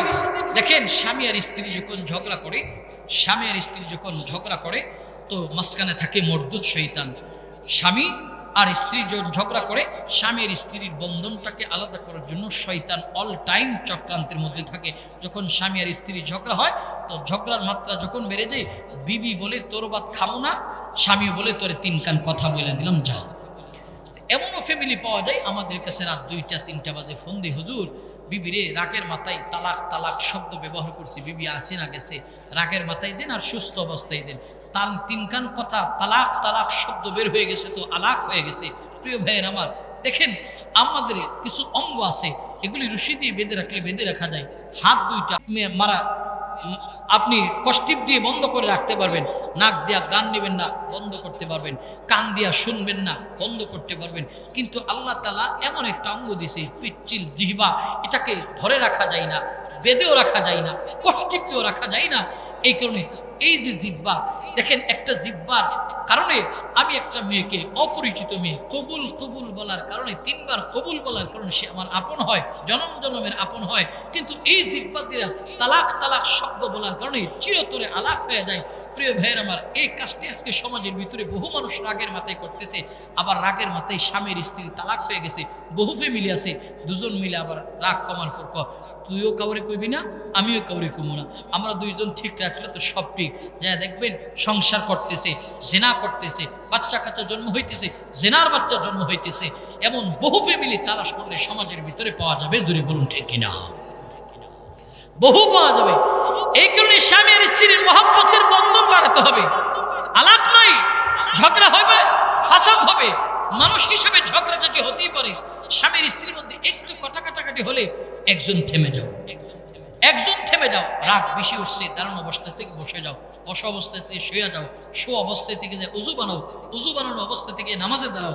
এরপর দুজন মিলে ঝগড়া করা যাবে না, কারণ ঝগড়া করলেই সংসার আলাদা হয়। এর বাস্তব বহু প্রমাণ আমাদের আপনার ডানে বামে আছে, এতে কোনো সন্দেহ নাই, দূরে বলুন ঠিক কিনা? তো হযরত সাঈদ বিন আমের আল জুমাহি বললেন, ওমর, আমি আমার বিবির খেদমত করি, বিবির খেদমত করে করে করে করে আমার অফিস আসতে হয়। এর নবীর উম্মতের দল, যুবক মুরব্বী, পর্দার অন্তরাত্মা জানেরা, রাহমাতাল লিল আলামিন সাহাবী এই কথা বলার পর মঞ্চের সব মানুষগুলি আশ্চর্যান্বিত হয়ে গেল। প্রশ্নকারী যিনি প্রশ্ন করেছিলেন তিনি আরো আজীব হয়ে গেল। তিনি এই কারণে প্রশ্ন করেছেন যে হযরতে সাঈদ বিন আমের আল জুমাহি তিনি কিছু অংশ দুনিয়া কামাই করে কিনা জানার জন্য দুনিয়া কামাই করে কিনা, কিন্তু তিনি কিছু অংশ দুনিয়া কামাই করে না। এই সময়টা বিবির খেদমত করে করে করে করে তিনি কাটায়া দেয়। রাহমাতাল লিল আলামিনের সাহাবী সাঈদ বিন আমির আল জুমাহির বিরুদ্ধে 4 নম্বর অভিযোগ করনেওয়ালাকে বলা হলো, এর 4 নম্বর অভিযোগ করনেওয়ালা বলো, তোমার আনিত অভিযোগ বিচার কি বলো? এর নবীর উম্মতের দল 4 নম্বর অভিযোগ করনেওয়ালা বলেন, ওমর, সাঈদ বিন আমির আল জুমাহি যে চেয়ারে বসে বসে বসে বসে রাষ্ট্র চালায়, এই চেয়ারে বসার পর ওনাকে মাঝে মধ্যে দেখেছি তিনি অজ্ঞান হয়ে যায়, চিৎকার মেরে অজ্ঞান হয়ে যায়। কেন তিনি অজ্ঞান হয় এই বিষয়টা আমার খুব জানতে ইচ্ছে করে। হযরত ওমর বললেন, সাঈদ বলো কেন তুমি অজ্ঞান হয়ে যাও? সাঈদ বিন আমির আল জুমাহি রাদিয়াল্লাহু তাআলা বললেন, ওমর, কারণ একটা, সেটা হলো রাহমাতাল লিল আলামিন সাহাবী হযরতে খুবাইব রাদিয়াল্লাহু তাআলা কে যেদিন বেঈমানরা শরীতে চড়াবে চতুর্দিকে এলান করা হলো। হযরত ওমর বলতেছে, ওই এলান করার পর সাঈদ বলতেছে, ওমর শোনো, সেদিন আমি ওই মুসলমান মধ্যে গিয়ে দাঁড়ায় গেলাম, আমিও বেঈমান ছিলাম, মুসলমান হয়নি। হযরতে খুবাইব রাদিয়াল্লাহু তাআলা কে বেঈমানরা ময়দানের মধ্যে নিয়ে আসার পর খুবাইবকে বারংবার বলতেছে, ঈমান ছেড়ে দাও, ইসলাম ছেড়ে দাও। খুবাইব বললেন, পড়ে নিয়েছি লা ইলাহা ইল্লাল্লাহু মুহাম্মাদুর রাসূলুল্লাহ, লা খালিকা ইল্লাল্লাহ, লা মালিকা ইল্লাল্লাহ, এক আল্লাহর উপর ঈমান আনলাম, ঈমান দেওয়া যাবে না, ইসলাম ছাড়া যাবে না। হযরতে খুবাইব রাদিয়াল্লাহু তাআলা কে বেঈমানরা বললেন, খুবাইব শোনো, যদি ঈমান না ছাড়ো তোমাকে ফাঁসির কাস্টে ঝুলিয়ে দেওয়া হবে, আগুনে নিক্ষিপ্ত করা হবে। রাহমাতাল লিল আলামিনের সাহাবী খুবাইব বলেন, সব করো কিন্তু এরপরও এক আল্লাহর উপর থেকে ঈমান ছাড়বো না। রাহমাতাল লিল আলামিন আমার বলে, লা তুশরিক বিল্লাহি শাইআ ওয়া ইন কুতিলতা ওয়া ইন হুরিকতা, যদি তোমাকে কতল করা হয়, শরীতে চড়ানো হয়, এরপর এক আল্লাহর উপর ঈমান আল্লাহ ঈমান দেওয়া যাবে না। কিন্তু আমাদের বর্তমান সময়ের প্রেক্ষাপট বিশ্লেষণ করলে দেখা যাবে আজকে সকালবেলা মানুষ ঈমানদার, দুপুরবেলা বেঈমান, দুপুরবেলা ঈমানদার, বিকালবেলা বেঈমান। কারণ আজকে আমরা রবের কদমে সিজদা বাদ দিয়া কালা বাবা, সালা বাবা, জডা বাবা, আরে বাবা, ওরে বাবা, যত বাবা আছে এদের কদমে সিজদা দিয়ে দিয়ে দিয়ে দিয়ে মুসলমান আজকে নিজেদের ঈমানটাকে নষ্ট করতেছে। জোরে বলুন ঠিক কিনা? কত বাবা যে আছে, তালা বাবা, সালা বাবা, আরে বাবা, ওরে বাবা। পৃথিবীতে যে আমাদের দেশে কত বাবার আবির্ভাব, আর সমাজের ভিতরে এমন কিছু বাবা বের হয়েছে, নারীদের সাথে পর্দা করে না, মুরিদের বেগমের সাথে পর্দা করে না, পুত্রবধূর সাথে পর্দা করে না, মেয়ের সাথে পর্দা করে না, খালি সিজদা দেওয়ার পাগল। আমি বলি, এই যুবকের কাফেলা শোনো, যেই পীর বলে পর্দা করে রাখবে না, আমার কদমে সিজদা দাও, এটা পীর নয়, পীর নামের টপ লেভেলের বদমাইশ, ঈমান চুরে, এতে কোনো সন্দেহ নাই। জোরে বলুন ঠিক কিনা? এমন পীর পাইলে পা থেকে স্যান্ডেল খুলে স্যান্ডালাইজ করো, স্যান্ডালাইজ করো, কারণ তারা ঈমান নষ্ট করবে। দেখেন, ঈমান খুব দামি দৌলত। আপনার কাছে কোটি টাকা আছে কিন্তু ঈমান নেই, কোটি টাকা আছে ঈমান নাই, 4 আনার মূল্য আল্লাহ তাআলার কাছে আপনার আমার নাই। যখন আপনার কাছে 1 টাকাও নাই কিন্তু দামি দৌলত ঈমান আছে, তার মূল্য আল্লাহ তাআলার কাছে আছে।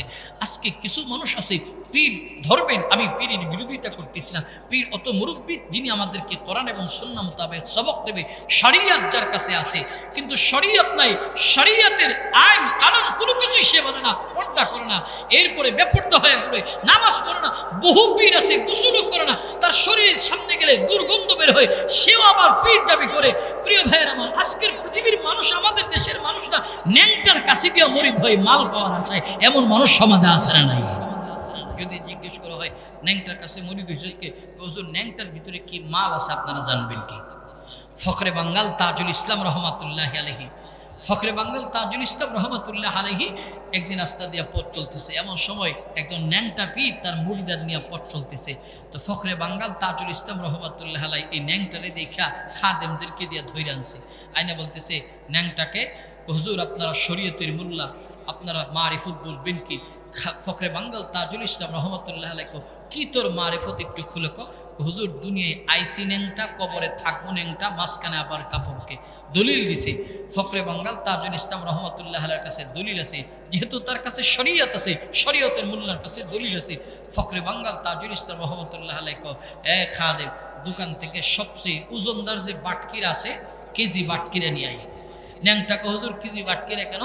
তুই আইসুদ দুনিয়ায় দাঁত সারা, কবরে যাবি দাঁত সারা, মাঝখানে আবার এত সুন্দর দাঁত কি সব ভেঙে ফেলবো। তোর কাছে যেমন দলিল আছে আমার কাছেও দলিল আছে, দাঁতের দরকার নাই, দাঁত ভাঙবো আজকে। ন্যাংটাকে হুজুর মাফ চাই, আপনি আমার দাঁত ভাঙবেন না, ওয়াদা কর আর ন্যাংটা থাকবে। হুজুর আর ন্যাংটা থাকবো না, যতদিন বেঁচে থাকবো কাপড় পরিধান করবো। কিন্তু আজকের পৃথিবীর মানুষ ন্যাংটার কাছে গিয়ে মুরিদ হয় কিসের আশায়? তো মালের আশায়। আমি আমার ক্ষুদ্র জ্ঞানী রিসার্চ করে দেখছি, মাল থাকে গোডাউনে, স্যাম্বল থাকে দোকানে। মাল থাকে গোডাউনে, স্যাম্বল থাকে দোকানে। স্যাম্বল যদি হয় ন্যাংটার, গোডাউনের ভিতরে কি আছে আপনারা বলেন? গোডাউনের ভিতরে কি আছে? মানুষ আজকে ন্যাংটার কাছে মুরিদ হয় জান্নাতের আশায়। না, কোন ন্যাংটা আমাদেরকে জান্নাত দিতে পারবে না। আমার জান্নাতে নেবে আমার নেক আমল, জোরে বলুন ঠিক কিনা? আমার জান্নাতে নেবে আমার নেক আমল, কিন্তু নেক আমল করি না, পীর আমাকে নেবে না। কিয়ামতের ময়দানে পীর ফকিরের কোনো ক্ষমতা থাকবে না, ক্ষমতা থাকবে একমাত্র আল্লাহর হাতে। কেউ সেদিন দাঁড়াবে না, আল্লাহ পাক রব্বুল আলামিন ময়দানে মাহশারে দাঁড়াবেন। লিমানিল মুলকুল ইয়াউম লিল্লাহিল ওয়াহিদিল কাহ্হার। আজকের দিনে রাজত্ব কার আসকে কেউ, সেদিন কেউ দাঁড়াবে না। প্রিয় ভাইরা আমার, এই কারণে আমার নেক আমল আমাকে আল্লাহ জান্নাতে নিয়ে যাবে।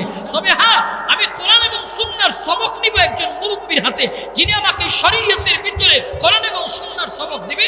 এই সবক মেনে মেনে চলবো, তো আল্লাহর জান্নাতে আমি অতি সহজে যেতে পারবো। কোরআন সুন্নাহ মেনে, কোনো পীর ফকিরের কথা নয়।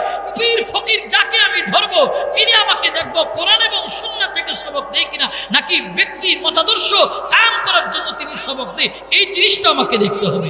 যিনি আমাকে কোরআন এবং সুন্নাহ মোতাবেক সবক দেবে, তিনি আমার কল্যাণকামী, তিনি আমাকে জান্নাতে পথ দেখাবে, তার কাছেই আমাকে যেতে হবে। কিন্তু তাদের কাছে না গিয়ে আমরা খেতা শাহ, অমুক শাহ, তমুক শাহ, সব শাহ নিয়ে আমরা বসে রয়েছি। না, এরা ইমান চোর, এরা আমাদের দামি দৌলত ইমানকে নষ্ট করে ফেলবে। এই কারণে এক আল্লাহর উপর ইমান আনছি, কপাল নত করব তো আল্লাহর কদমে নত করব, কোন পীরের কদমে আমার মাথা নত হবে না। এটাই হবে আমাদের ওয়াদা, প্রতিজ্ঞা। যদি করতে পারি আল্লাহ তাআলার কাছে দামি বনতে পারবো। আর আপনি আল্লাহর কদমে সিজদাবাদ দিয়ে পীরের কদমে সিজদা দিচ্ছেন, তো আপনি আল্লাহর সাথে অন্য কাউকে অংশীদারিত্ব স্থাপন করলেন। যে ব্যক্তি আল্লাহ বাদে অন্য কারোর সাথে অংশীদারিত্ব স্থাপন করলো, শিরিক করলো। আর শিরিক যারা করে তারা জান্নাতের গ্রাণও পাবে না। প্রিয় ভাইরা, শিরিক মস্ত বড় জুলুম। তো আল্লাহ রাসূলের সাহাবী খুবাইবকে বললেন, ঈমান ছেড়ে দাও। খুবাইব পড়ে নিয়েছে লা ইলাহা ইল্লাল্লাহু মুহাম্মাদুর রাসূলুল্লাহ। ঈমান দিতে পারবো না, মরতে পারি, জীবন দিতে পারি, কল্লা দিতে পারি, আমার আল্লাহকে দেওয়া যাবে না। জোরে বলুন আল্লাহু আকবার। খুবাইব এই কথা বলার পর বেঈমানরা বলছে, তাহলে তোমাকে মৃত্যুদণ্ড দেওয়া হবে, তো দিয়ে দাও। রশি তৈরি করা হলো, মৃত্যুদণ্ড দিবে। এমন সময় রাহমাতাল লিল আলামিন সাহাবী খুবাইবকে বেঈমানরা বললেন, খুবাইব বলো তোমার জীবনের শেষ ইচ্ছা কি, তামান্না কি বলো? খুবাইব বলে, আমার জীবনের শেষ ইচ্ছার তামান্না হলো যেই রশিটাই তোমরা আমাকে ঝোলাইবা, এই রশিটার নিচে আমাকে দাঁড়িয়ে দাঁড়িয়ে দাঁড়িয়ে দাঁড়িয়ে আমার রবের কদমে সিজদা দেওয়ার ব্যবস্থা করে দাও। এরই নবীর উম্মতের দল, যুবক মুরব্বী, পর্দার অন্তরাম্মা জানেরা, রাহমাতাল লিল আলামিন সাহাবী খুবাইব, কি সময়টা হলো হযরত খুবাইব রাদিয়াল্লাহু তাআলা আল্লাহু আকবার বলে নামাজে দাঁড়ায় গেল। নামাজে দাঁড়ায় তিলাওয়াত করে করে করে করে করে করে যখন নামাজ লম্বা হলো, এমন সময় খুবাইব চিন্তা করলেন, বেঈমানরা আমাকে সময় দিয়েছে, নামাজ পড়ার কথা টাইম দিয়েছে, আমি যে তিলাওয়াত লম্বা করলাম বেঈমানরা মনে করবে মুসলমান বোধহয় এরকম। বিপদে পড়ে পড়ে পড়ে পড়ে নামাজের সময় চেয়ে লম্বা করে হযরত খুবাইব চিন্তা করলেন, বেঈমানদের কাছে মুসলমানদেরকে ছোট করা যাবে না, ইসলামকে খাটো করা যাবে না। নামাজ শেষ করেছে হযরত খুবাইব রাদিয়াল্লাহু তাআলা গলার মধ্যে রশিটা লাগায়া দিল। এরই নবীর উম্মতের দল, যুবক মুরব্বী, পর্দার অন্তরাম্মা জানেরা, রাহমাতাল লিল আলামিন সাহাবী খুবাইবের গলায় রশি লাগানোর পর হযরত খুবাইব রে উপরের দিকে উঠায়, আর হযরত খুবাইব বারংবার চেহারাটা কিবলামুখী করতে চায়, আবার বেঈমানরা ঘুরায় ফেলে, আবার কিবলামুখী করতে চায়, আবার ঘুরায় ফেলে। এই দৃশ্যটা দেখার পর রব্বি কায়নাত সহ্য করতে পারেন না, আল্লাহ পাক রব্বুল আলামিন জিবরাইলকে পাঠিয়ে দেয়া বলেন, জিবরাইল যাও যাও, আমার খুবাইবের চেহারা বারবার কিবলামুখী করতে চায়, বেঈমানরা ঘুরায় ফেলে, খুবাইবের কানে কানে কানে কানে গিয়ে খবর পৌঁছে দাও, খুবাইবের চেহারা যেই দিকে ঘুরানো ফিরানো থাকুক না কেন, সে জীবন দিয়েছে আমি আল্লাহর জন্য, ইসলাম ছাড়ে নাই, ঈমান ছাড়ে নাই, সে আমার কাছে এত দামি জানো, খুবাইবের কানে কানে পৌঁছায়া দাও। খুবাইব মরতে দেরি, আর তার জন্য আমার জান্নাত প্রস্তুত করতে দেরি নয়। জোরে বলুন সুবহানাল্লাহ। দেখেন, জীবনের শেষ লগ্নে দাঁড়ায়ও নামাজ সালাতের গুরুত্ব তার কাছে ছিল, জীবনের শেষ লগ্নে দাঁড়ায়ও নামাজের মূল্য গুরুত্ব তার কাছে ছিল।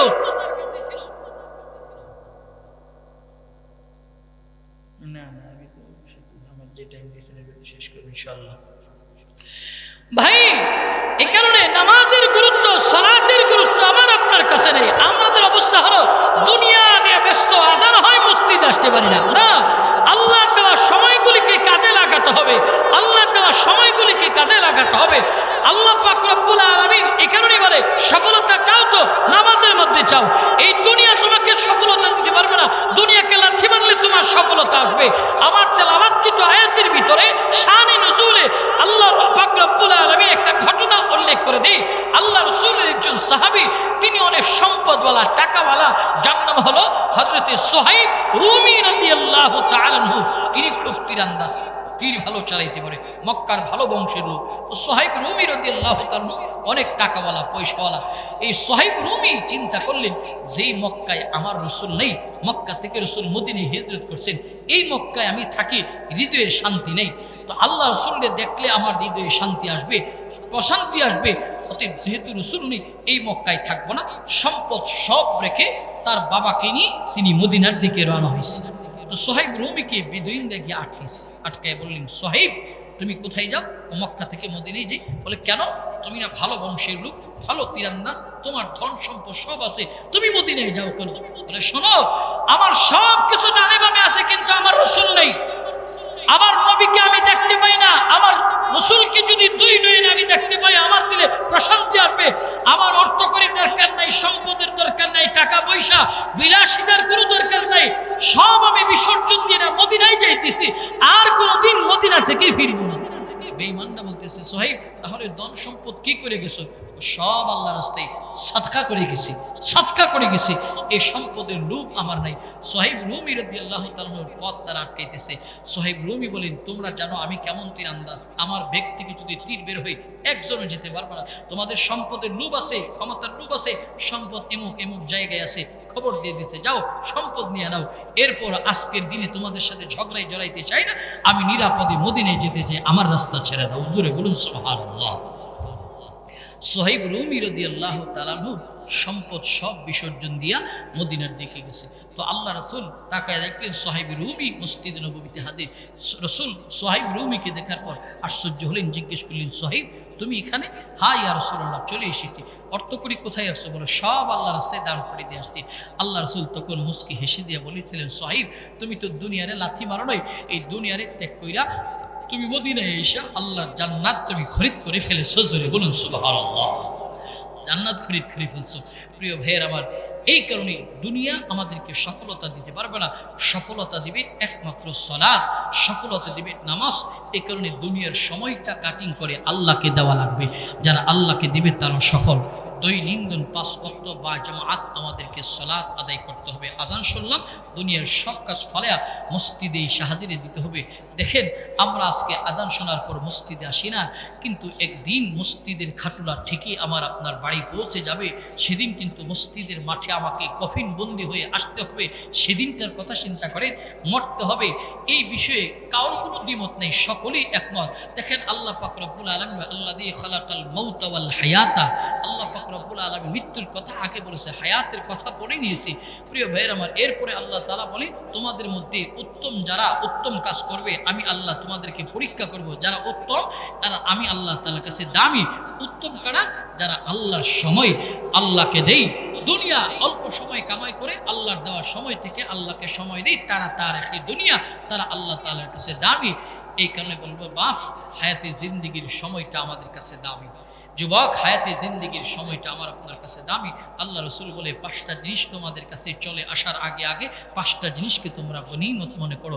আল্লাহ রাসূল বলেন ইগতানিম খামসান ক্বাবলা খামসিন, শাবাবাকা ক্বাবলা হারামিক, ওয়া সিহহাতাকা ক্বাবলা সুকমিক, ওয়া গিনাকা ক্বাবলা ফাকরিক, ওয়া ফারাগাকা ক্বাবলা শুগলিক, ওয়া হায়াতাকা ক্বাবলা মৌতিক। আল্লাহ রাসূল বলে 5টা জিনিস চলে আসার আগে আগে 5 জিনিসের গুরুত্ব তোমাদের কাছে বাড়াও। 1 নম্বর শাবাবাকা ক্বাবলা হারামিক, বার্ধক্য আসার আগে আগে তুমি তোমার নওজোয়ান তোমার যৌবনের কদর করো। দেখেন যৌবনের চোখ সবল, যৌবনের পা সবল, যৌবনের সবকিছু সবল।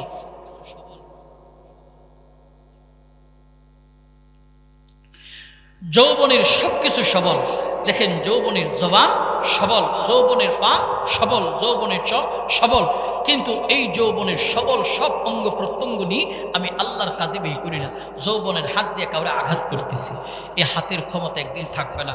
এরা বার্ধক্য জনিত কারণে একদিন আমি দুর্বল হব, সেদিন বুঝে আসবে নৌজওয়ানির কত মূল্য। যুবক, তুমি তোমার বাবার চেহারার দিকে তাকাও। বাবার চেহারাটা আগে আমার মতন যুবক ছিল, এখন চেহারার চামড়ার মধ্যে ভাঁজ পড়েছে, দাড়িতে পাকন ধরেছে, চুলে পাকন ধরেছে, দাঁতগুলির নর বড় হয়ে গেছে। এটা আমার আপনার অবস্থা সেম এইরকম হবে। আমি আপনি শারীরিক ক্ষমতা দেখাই না, এই ক্ষমতা চিরস্থায়ী নয়। ক্ষমতার মধ্যে একদিন ভাটা আসবে। কখন? যখন জীবনের 40টা বছর তুমি অতিক্রম করবা, 40-এর পরে মানুষের শরীরে ভাটা আসে। 40 বছর নয়, আপনি আপনার শরীরের যে ময়লা আছে, পায়খানার কাছে আপনি দুর্বল, পায়খানার কাছে দুর্বল। খুব শক্তিশালী মানুষ শক্তি দেখায়, 3-4 বার যখন পায়খানাতে যায় তখন দেখবেন একেবারেই দুর্বল হয়ে যায়। জিজ্ঞেস যদি করেন ভাই সাহেব আপনি দুর্বল কেন? বলে 5-6 বার টয়লেটে গেছি। আপনার পায়খানা যেটা শরীর থেকে নির্গিত হয় এটার কাছেও আপনি দুর্বল। আপনি ক্ষমতা দেখান কি করে? আপনি পায়খানার কাছেও দুর্বল। এই কারণে বলবো আল্লাহ রাসূল বলেন শাবাবাকা ক্বাবলা হারামিক, বার্ধক্য আসার আগে আগে যৌবনের কদর করো। 2 নম্বর রাসূল বলে ওয়াসিহহাতাকা ক্বাবলা সুকমিক, অসুস্থতা চলে আসার আগে আগে সুস্থতার কদর করো। আমার কাছে এখন সুস্থতার নিয়ামত আছে, হঠাৎ করে একদিন অসুস্থতা চলে আসবে, তখন বোঝা আসবে সুস্থতার কত মূল্য। বহু মানুষ হসপিটালে শুয়ে একটু সুস্থতার দোয়া চাইতেছে আল্লাহ তাআলার কাছে, বাড়িতে শুয়ে সুস্থতার দোয়া চাইতেছে। আমাকে আপনাকে আল্লাহ সুস্থতা দিয়েছে, এটার কদরদানি করতে হবে। আল্লাহ রাসূল 3 নম্বরে বলেন সম্পদওয়ালা ভাই, টাকাওয়ালা ভাই, সম্পদ আল্লাহ পাক রব্বুল আলামিন দিয়েছে। সম্পদ আল্লাহর দেওয়া নিয়ামত, আল্লাহর দেওয়া নিয়ামত। আল্লাহ তাআলা সম্পদ দিয়ে কাউকে পরীক্ষা করে, আল্লাহ পাক রব্বুল আলামিন কাউকে সম্পদ না দিয়া পরীক্ষা করে। প্রিয় ভাইয়ের আমার, কাউকে আল্লাহ তাআলা সম্পদ দিয়েও সাহেস করে। প্রিয় ভাইয়ের আমার, এই কারণে সম্পদ আজ এসে কাল থাকবে না। বহু সম্পদওয়ালাকে আল্লাহ তাআলা 10 তলা থেকে নামায় গাছতলায় নিয়ে আসছে, গাছতলার মানুষটাকে 10 তলায় নিয়েছে। আল্লাহর সেই ক্ষমতা আছে না নাই? জোরে বলেন আছে না নাই? জোরে একটা ডাক দেন নিয়া আল্লাহ। ইমানের আমাদের ডাক দেন নিয়া আল্লাহ। বলেন সুবহানাল্লাহ, আলহামদুলিল্লাহ, ওয়ালা ইলাহা ইল্লাল্লাহ, আল্লাহু আকবার। সেই ক্ষমতা আল্লাহর আছে। আল্লাহ রাসূল 4 নম্বরে বলেন ওয়া ফারাগুকা ক্বাবলা শুগলিক, অবসর সময়ের মূল্যায়ন কদর করো। কর্মব্যস্ততা তোমার কাঁধে চাপ দেওয়ার আগে অবসর সময় কাকে বলা হয়? দেখুন, অবসর সময় আমার ফ্যামিলির দায়িত্ব আমার উপরে নাই, জিম্মাদারি নেই, কোনো কিছু নেই। আমি আমার বন্ধুদের আড্ডায় অবসর সময় কাটাই, ব্যাডমিন্টন খেলাই, ক্রিকেট খেলাই, ফুটবল খেলাই, যা খেলা আছে সব খেলাই কাটাইলাম বন্ধুদের সঙ্গে অবসর সময়। কিন্তু এই বন্ধুর এই জীবনের একটা সময় যখন আমাকে বলবে 5টা মিনিট বসো, বলে সময় নেই। বলে কেন? ফ্যামিলির দায়িত্ব, বাবা নাই তো পরিবারের দায়িত্ব, জিম্মাদারি, আরো বহু দায়িত্ব আমার কাঁধে, তোমাদের সঙ্গে খুশ গল্প করার সময় নেই। এই সময়ের জন্য একদিন কান্না করবেন, দুনিয়া তো বুঝবেন, আখিরাত তো বুঝবেন। আপনি সময়টাকে কাজে লাগাতেন কি করে? মসজিদের ইমামের কাছে যান, গিয়ে বলে হুজুর আমি নামাজ পড়বো, আমাকে 5টা সূরা মুখস্থ করে দেন, সূরা শেখান। বাবা মারা গেলে, দাদা মারা গেলে লাশটার সামনে নিয়ে যে মাসনুন দোয়াগুলি আছে, দোয়াগুলি অনেকে জানি না। দেখেন, আমার বাবা টাকা পয়সা অর্থ করি সব আমি ব্যবহার করতেছি, বাবার দেওয়া গাড়িতে ঘুরতেছি, বাড়িতে থাকতেছি, কিন্তু এই বাবা আমাকে প্রতিষ্ঠিত দুনিয়ায় সেটেলমেন্টের চিন্তা করে অনেক কিছু দিয়ে গেল, এই বাবার লাশকে সামনে নিয়ে দোয়া পড়তে পারে না। এটা 1 নম্বরের গাদ্দারি বাবার লাশের সঙ্গে করা হয়। জোরে বলুন ঠিক কিনা? বাবার লাশের সঙ্গে গাদ্দারি করা হয়। বাবা তো সব দিয়ে গেল, জানাজার নামাজের দোয়া পড়তে পারে না, এর চেয়ে ব্যর্থ মানুষের হতে পারে না। এই কারণে হায়াতে জিন্দেগির অবসর সময়টা মসজিদের ইমামের কাছে গিয়ে বলেন হুজুর জানাজার নামাজের মাসনুন দোয়াগুলি আমারে শিখান। অন্তত বাবার লাশটা সামনে নিয়ে, দাদার লাশটা সামনে নিয়ে দোয়াগুলি পড়তে পারবে, এদের সঙ্গে যেন গাদ্দারি আমার না হয়, এইগুলি শিখান। প্রিয় ভাইয়ের আবার এইগুলি শিখতে চাই না আমরা। অবসর সময় কোথায় দিই? ক্রিকেট খেলায়, ফুটবল খেলায়, ব্যাডমিন্টন খেলায়। এই সময়ের জন্য 3 নম্বর করে লাগবে। আল্লাহ রাসূল 5 নম্বরে বলেন ওয়া হায়াতাকা ক্বাবলা মাউতিক, হায়াত ফুরিয়ে যাবে, মৃত্যু আমাদের যে আসবে, মৃত্যু আসার আগে আগে হায়াতের মূল্যায়ন কদর আমাদের করতে হবে। আজকে দেখেন হায়াতের কদর নাই, মূল্যায়ন নাই। হায়াত কদর মূল্যায়ন কিভাবে করব? যে হায়াতের মূল্যায়ন কদর হবে ওই জিনিসের মাধ্যমে, ওই জিনিসের মাধ্যমে হায়াতের মূল্যায়ন কদর হবে যদি আমার হায়াতটাকে সঠিক কাজে ব্যবহার করতে পারি। সঠিক কাজ কি? বলে দ্বীনের কাজ, আল্লাহর জন্য আমার হায়াতের সময়টা ব্যয় করতে পারে।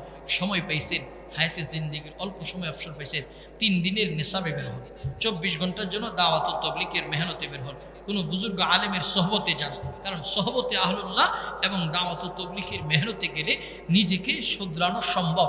এখন তো এমন এক মুবারক জামাতের ভিতরে দ্বন্দ্ব চলতেছে, যদি যুবককে ধৈর্য বলা হয় তাবলীগে যাও, হুজুর কোন গ্রুপে যাবো, সাদ গ্রুপে যাবো না মৌলানা জুবাইর পন্থী হবো, এই হচ্ছে অবস্থা। অতএব দেখেন, আমরা তারা জুবাইর পন্থী বলে আমরা হযরত মাওলানা জুবাইর সাহেবের তাবলীগ করি না। আমরা রাসূলের দেখানো শেখানো পথেই আমরা আমাদের তাবলীগী নিজামকে পরিচালনা করি। অতএব ব্যক্তি পূজা নয়, আমরা যে তাবলীগ কোরআন এবং সুন্নাহ মোতাবেক চলে এটাই আমরা করব। অতএব উলামা ইকরামের সঙ্গে কি আমরা আমাদের জীবনকে পরিবর্তন করবো। জোরে বলুন ঠিক কিনা? উলামা ইকরামের সোহবতে যাব তো দামি বনতে পারবো। দামি বনলে আল্লাহ তাআলার কাছে দামি বলা যাবে। তো দামি মানুষটাই আল্লাহ তাআলার কাছে দামি, দামি জান্নাত আল্লাহ তাআলা দেবে। জোরে বলুন সুবহানাল্লাহ। তাহলে দুনিয়ার সব কিছু বৃথা, আল্লাহকে সময় দেওয়া লাগবে, আল্লাহকে সময় দেওয়া লাগবে। যারা আল্লাহকে সময় দিবে তারা সফল। আল্লাহ রাসূল সাল্লাল্লাহু আলাইহি সাল্লামের সাহাবীরা আল্লাহকে সময় দিয়েছে, এই কারণে তারা সফল। আখিরি নসিহত আপনাদেরকে করব, কোরআন এবং সুন্নাহর সমন্বয়ে জীবন চালাবো এবং কুফর বিদআত শিরিক থেকে নিজেদেরকে বেঁচে রাখবো। সুন্নতের আমল জিন্দেগিতে বেশি বেশি করব। আখিরি নসিহত, সুন্নতের আমল জিন্দেগিতে বেশি বেশি করব। নবীর সাথে জান্নাতে যাওয়ার ইচ্ছা আমাদের আছে না নাই? সকলের যদি নবীর সাথে জান্নাতে যাওয়ার ইচ্ছা থাকে তাহলে আমাদেরকে সুন্নতওয়ালা হতে হবে। সুন্নতওয়ালা জিন্দেগির বড় দাম। দৈনন্দিন জীবনে রাসূলের সুন্নত আছে না নাই? আমি মসজিদে ঢুকলাম 5টা সুন্নত আছে, বের হলাম 5টা সুন্নত আছে। এরপরে টয়লেটে গেলাম সুন্নাহ আছে, বের হলাম সুন্নাহ আছে, দোয়া আছে। আপনি যানবাহনে চলবেন, দোয়া আছে। নৌকায় চড়বেন, দোয়া আছে। বাজারে ঢুকবেন, দোয়া আছে। সুন্নাত তরিকা আছে। রাস্তা দিয়ে পথ চলবেন, সুন্নাত আছে। আরে কোনো ইমাম রাসূলের একটা সুন্নত আমল করার কারণে আল্লাহ তাআলা সুন্নতের বদলতে তারা জান্নাত দিয়ে দিয়েছে। জোরে বলুন সুবহানাল্লাহ। দৈনন্দিন জীবনে সুন্নত আছে। দেখেন, আতর ব্যবহার করা সুন্নাত, আজকে দামি দামি সিগারেট টাকা দিয়ে খরিদ করে খাই, খুশবু আতর আমাদের পকেটে থাকে না, সিগারেট ঠিকই থাকে, লাইটার ঠিকই থাকে। প্রিয় ভাইয়ের আমার, টুপি পরা সুন্নাত, টুপি পকেটে থাকে না। প্রিয় ভাইয়ের আমার, পাঞ্জাবি পরা সুন্নাত থাকে না, মেসক করা সুন্নাত থাকে না। আজকে আমার কাছে বিজাতীয় ও সংস্কৃতির সব আসবাবপত্র আছে, কিন্তু সুন্নতের আসবাবপত্র নাই। প্রিয় ভাইয়ের আমার, সুন্নতের কত দাম! হযরতে আবু বেলাল রাদিয়াল্লাহু তাআলা তিনি একজন সাহাবী। হযরতে বেলাল সিদ্দিক আকবর একদিন দেখলেন তিনি টুপির উপর দিয়া পানি ঢালে, মাথার মধ্যে পাগড়ির উপর দিয়ে পানি ঢালতেছে। হযরতে বেলালকে সিদ্দিক আকবর একদিন গোপনে জিজ্ঞেস করলেন, বেলাল, দেখলাম তুমি টুপির উপর দিয়া পানি ঢেলে দিছো, কারণটা কি? হযরত বেলাল বললেন, এই কারণে পানি ঢেলেছি, কারণ টুপি আর পাগড়ি খুলতে গেলে মনে হয় আমার রাসূল যেন আমি বেলালের কাছ থেকে আলাদা হয়ে গেল। জোরে বলুন সুবহানাল্লাহ। বেলালের কাছ থেকে যেন আলাদা হয়ে গেল। সুন্নাত দেখেন, ইমামে আবু দাউদ রাহমাতুল্লাহ তিনি নদীর কিনারে হাঁটতেছে, তো নদীর মাঝখানে দুইজন জেলে, একজনের হাঁচি আসছে। হাঁচি আসার পর হাঁচির জবাবে তিনি আলহামদুলিল্লাহ পড়ছে, পাশের জেলে পড়ছে ইয়ারহামুকাল্লাহ। এই ইয়ারহামুকাল্লাহর আওয়াজটা বাতাসের মাধ্যমে ইমামে আবু দাউদ রাহমাতুল্লাহ যে নদীর কিনারে দিয়ে হাঁটতেছে, বাতাসের সুপার পাওয়ার এত, যখন নদীতে কেউ মাছ মারে তার জালের উপর দিয়ে মাঝি নৌকা ওঠাইতে যায়, তখন জেলে মাঝিকে ডাক দেয়, মাঝি ভাই নৌকাটা ঘুরাই নিয়ে আসো। বাতাসের মাধ্যমে এই আওয়াজটা মাঝির কানে যায়, মাঝি নৌকা ঘুরে নিয়ে আসে। বাতাসের এত সুপার পাওয়ার। ঠিক ইমামে আবু দাউদের কাছে ওই জেলের যে হাসির জবাব দিয়েছে, এই জবাবটা পুষ্টি পৌঁছার পর ইমামে আবু দাউদ চিন্তা করলেন রাসূলের সুন্নাত জিন্দা করতে হবে। তিনি 2 টাকা দিয়ে নৌকা ভাড়া করে নদীর মাঝখানে, দুই জেলের মাঝখানে গিয়া পড়ছে ইয়াহদিকুমুল্লাহ। জোরে বলুন সুবহানাল্লাহ। তো ইমামে আবু দাউদ যখন মারা গেলেন, দেখলেন উনি আল্লাহর জান্নাতে ঘুরতেছেন, ওনার একজন খাদেম।